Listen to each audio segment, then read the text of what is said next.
off my series on the specific auditing standards with ASA 100. Now, if you're studying from an international perspective, there is no equivalent ISA. So ASA 100 is for Australia only. All right. So this is not something that we have in the ISAs, but the preamble is there because of requirements under the Corporations Act and specific legislation. The second page is just some copyright information.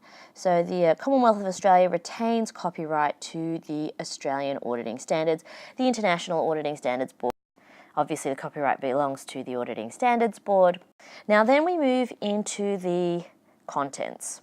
So if we zoom in here, you'll notice a few things. So operative date, which is when a standard starts. And we're going to look at two things. We're going to look specifically at the paragraphs on mandatory requirements, and then we're going to look at the explanatory guidance. So let's skip ahead to paragraphs 10 to 14. So here we see, I've jumped ahead to paragraphs 10 to 14 about the mandatory requirements.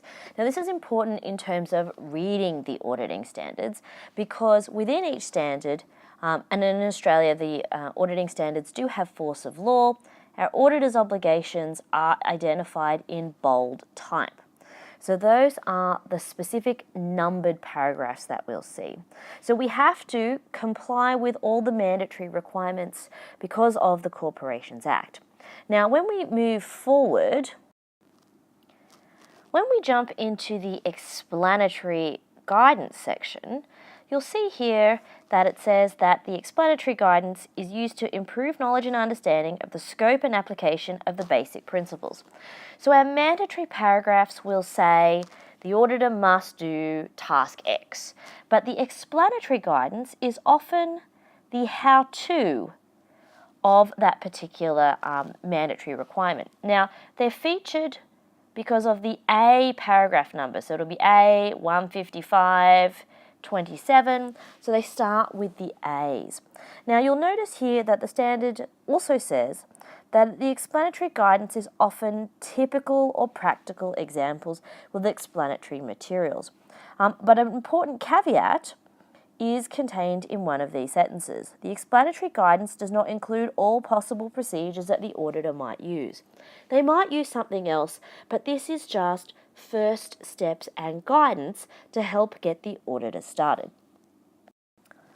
The last section I wanted to draw your attention to is actually paragraph 36 and onwards, which is about applying the AUASB standards. Now it says some really important information here. It says that the AUASB standards are principles-based. So this is the type of rules. So rules could either be what we call bright line or very clear rule-based requirements, or they can be principles-based. So in the principles-based situation, the auditor must use their professional judgment to apply the principle around evidence collection, audit opinions, identifying significant risks to achieve the objectives of the audit.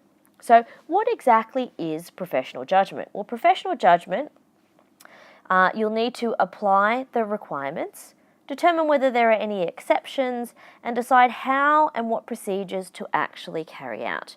So professional judgment is critical in this principles-based audit, where there are no specific rules that say, collect 50 in a sample, or there must be 10 significant risks. The auditor is required to collect a sample that is sufficient and appropriate. The auditor then has to apply their judgment to the principle of sufficient and appropriate. Now, what sort of areas might come into play in regards to that area? Materiality is one, complying with ethics, thinking about the appropriate procedures that are going to be put into play. It includes audit evidence, so which evidence is appropriate, and then how much documentation and then conclusions do we have to make. So it's important that we remember that it is key that we think about these professional judgments that the auditor has to make. They're the foundation of the audit, and that's what makes audit such a difficult subject to study. The final section I wanted to bring your attention to is this line down here, paragraph 49.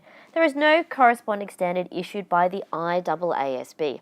Now, the preamble is required because in Australia, our Corporations Act requires our standards to be legally enforceable, and it also requires the creation of ASA 100. So you won't see ISA 100.